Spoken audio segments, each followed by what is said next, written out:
Good morning, guys. I'm Chris, and welcome back to another episode of Riff Damps. PV Delta Blues. This one has just been dropped off for repair. We've got two issues on the amplifier. The first complaint is that the reverb is not working, and the second complaint is that he thinks the amplifier generally just sounds quite harsh. Whether those two issues are related or not, we don't know, but it's come in to hopefully get these things sorted. Now, I don't usually take these on, same with the Classic 30. It's because of that awful three-sided PCB that takes ages to get out of the chassis, ages to put back in. The little jumper connectors always break. It's an absolute nightmare. So, and the way things are is that once I touch this amplifier, effectively I'm married to it for life in terms of repairs and maintenance. So I often turn these things away because I've been stung before. So the agreement with the customer is I will do as much as I can, but if the PCB has to come out, then we'll call it quits. So that's where we're going to sit with it. Now, I'm just looking at the Tweed on this, and I've never liked how pale PV have always done these. You know, they could have just given it a light coat of lacquer and it wouldn't look so anemic. Also, when it gets dirty, it looks really grubby rather than old and vintage. But anyway, that's the way it is. So I can never remember the difference between the Delta Blues and the Classic 30. Is it just that the Delta Blues has got the 15-inch speaker and the Classic 30's got the 12? I can't quite remember. These do have an issue with mains transformers failing, becoming extremely noisy, then eventually popping because they are only rated for 230 volt, and there's not 240 volt tap on them, and they're extremely stressed, so you end up with lots of issues with them. The EL84s, hello, you can see me, often fail. You get screen grid failures on them. I think there's some mods you can do on these actually to sort that out. I have to look it up. But yeah, apart from that, we need to go through it and see.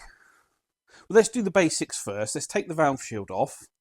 Let's fire it up. Let's give it a play. Confirm the customer complaint that indeed the reverb isn't working. Do the basics. Check the tank. Make sure it's not a foot switch issue, etc., etc. And we can take it from there. Okay, cover removed. I've got the amplifier powered on. I don't know if you can see that the heaters and the valves are glowing. I've got the second microphone here. I'm just going to hold this up to the mains transformer. You can hear just how noisy it is.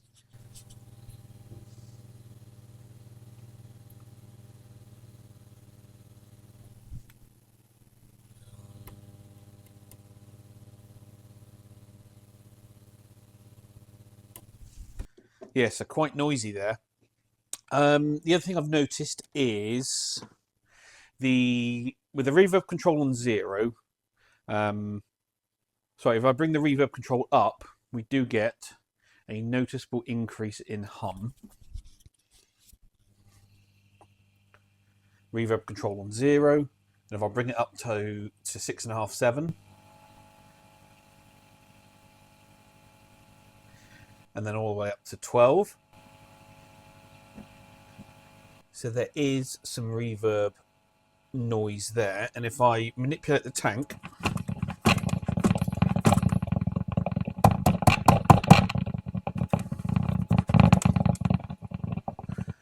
we are getting some sort of return noise from the tank, but it's not clanging and springing as though you would expect it to do.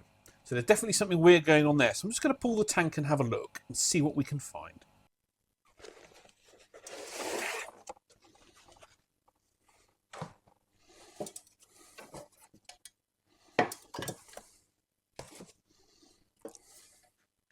Okay, so inspection reveals Nothing out of the ordinary. I can see all of the transducers and wires seem to be okay, and the springs are still in place, but I'm not getting much on the return side, am I? So the output of this tank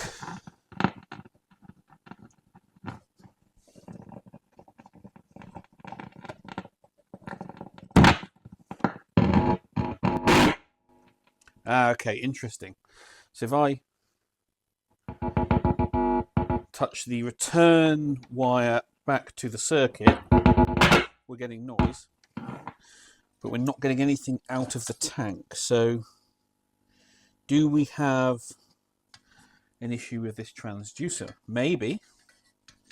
This is a 4EB2C1B, which is quite a strange tank. The closest I've got is an F. So we'll just plug that in just to see if we get something. Bear with me. Okay, so with the sub-tank put into place, a 4FB to a 1C, not completely the correct spec, you can hear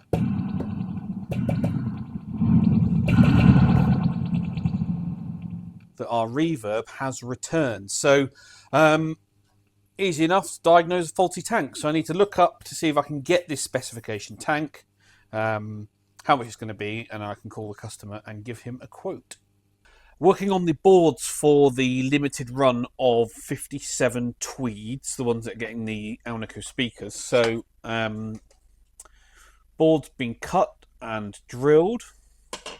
Then we fit the eyelets and start to populate them. Just need to do the filter stack on this one. And this one is now done.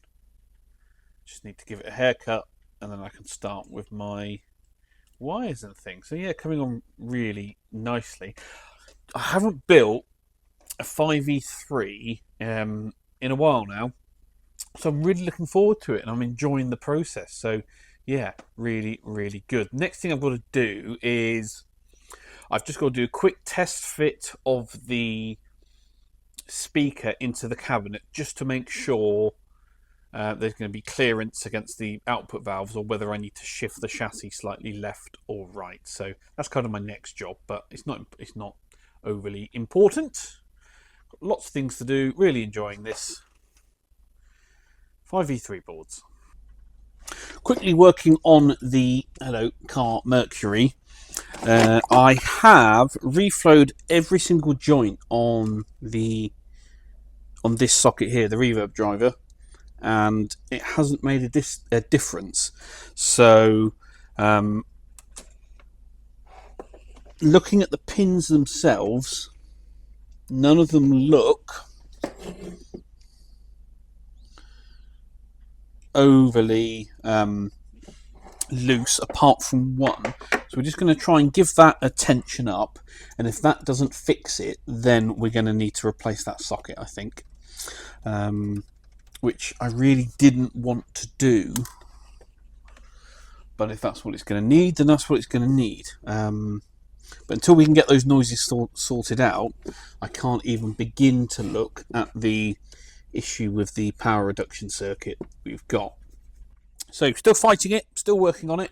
In fact, while I'm here, we'll look at all the other pins as well. I'm just going to try and get you a shot of this. Hold on. So this is the V3 socket, and I've just got to try and maneuver it into the light so you can see. Hopefully that's a good shot.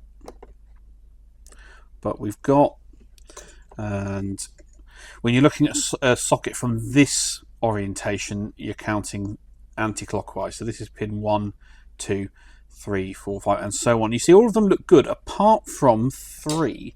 Can we zoom in? Yeah. Can you see how it's opened up slightly? Is that our issue? Possibly. The rest of them look okay. If I come over to pin, so the V2,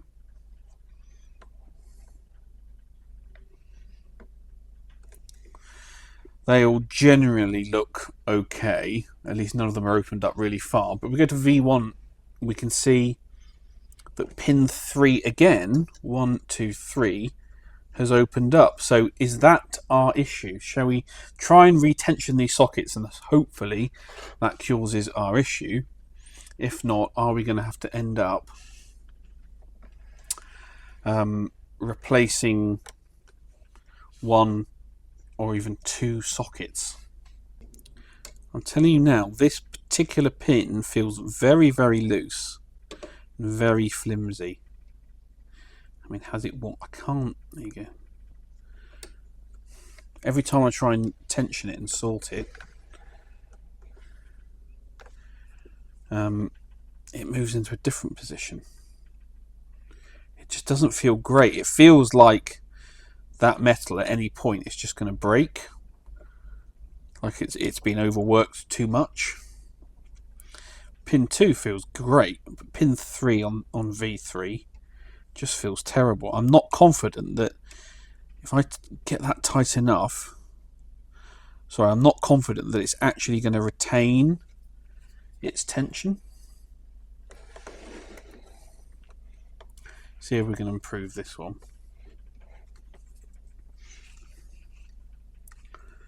That light better? There you go. You can see how, compared to number 4, how open that one is. I think these sockets are way past their sell-by date. Actually, that one feels quite sturdy, even though it's opened up, whereas the one on V3, very loose in there, you see. This one hardly moves, but it is open. So I'm going to keep working on that, see if I can get that tightened up. But if it doesn't improve it, this is all for nothing. We're going to have to swap the socket out. That's the best I can get that one now. It's not getting any tighter. So yeah, we'll have to test it and see where we end up. PV30 news, not 30, Delta Blues. The customer has approved the new Reverb Tank, so I've got one on order. But whilst it's here, we'll get the chassis out, put it on the bench, give it a visual inspection, just to make sure there's nothing there that makes me need to go any further into this. Always makes me laugh. They use this brown gloop glue to keep all these components in place.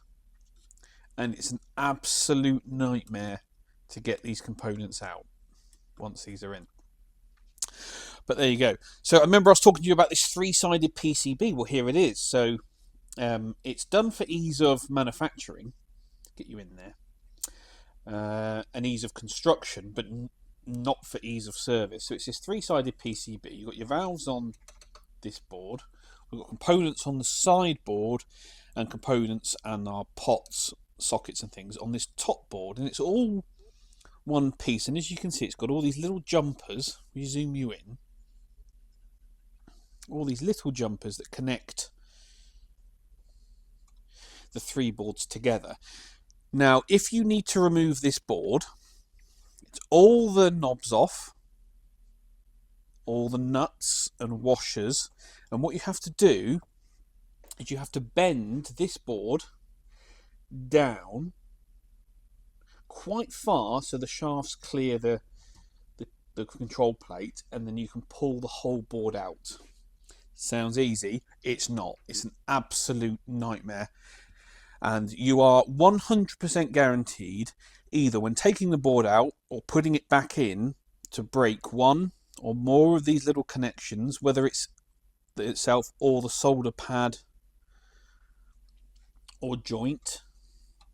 You're absolutely guaranteed to do it, and then you've got to take it back out to fix and hope you don't damage it again when it goes back in. So doing these, if you do a cap job on one of these, it can take hours and hours and hours. And who pays for that? Well, it's got to be the customer. And on an amplifier that's not particularly valuable, I can't even say it today, valuable, and you present them, because you have to charge time taken, right? They don't like being presented with a huge bill for what should be a relatively easy job. So yeah, and the thing is, if I damage this, it's my fault. Like I said, I'm married to it for life, so I could end up, having to chase issues and fix this for until the end of time. So there you go. That's why I often don't take these on. Thankfully, I don't need to take this board out. All seems to be okay. We're not doing any mods to the things. We'll just give it a good clean up. You can see this plate needs a good clean. I try and get some cleaner into the pots and sockets and things like that. And when the Reverb Tank is here, we can put it all back together, give it a play test, and Mr. Customer can have this back. But there you go. PV Delta Blues / Classic 30 on the bench. Okay, so the 100 is mounted in the 5E3 cabinet. Now, this is why I just wanted to illustrate this point to you. This is an Americana that I'm using going to use the same chassis. And if I just offer that up, and I've just put some 6v6s in it just to show you, if I were to mount that exactly where it should be, you'll see the 6v6s will touch the speaker magnet, which is no good. So what I need to do is make sure that when I mark and drill my chassis for these 5v3 builds, I need the valves to be at least a quarter of an inch, hopefully half an inch further this way, so we don't get that fouling. This is proper custom amp building. Well, that's it then, guys. Thank you very much for watching once again. Please give this video a thumbs up. All of your comments and questions down below for next Wednesday's Q&A. Please hit the notification bell, subscribe if you haven't already, and if you're feeling really, really generous, why not join the channel and support me that way? And I shall catch you all at the next one.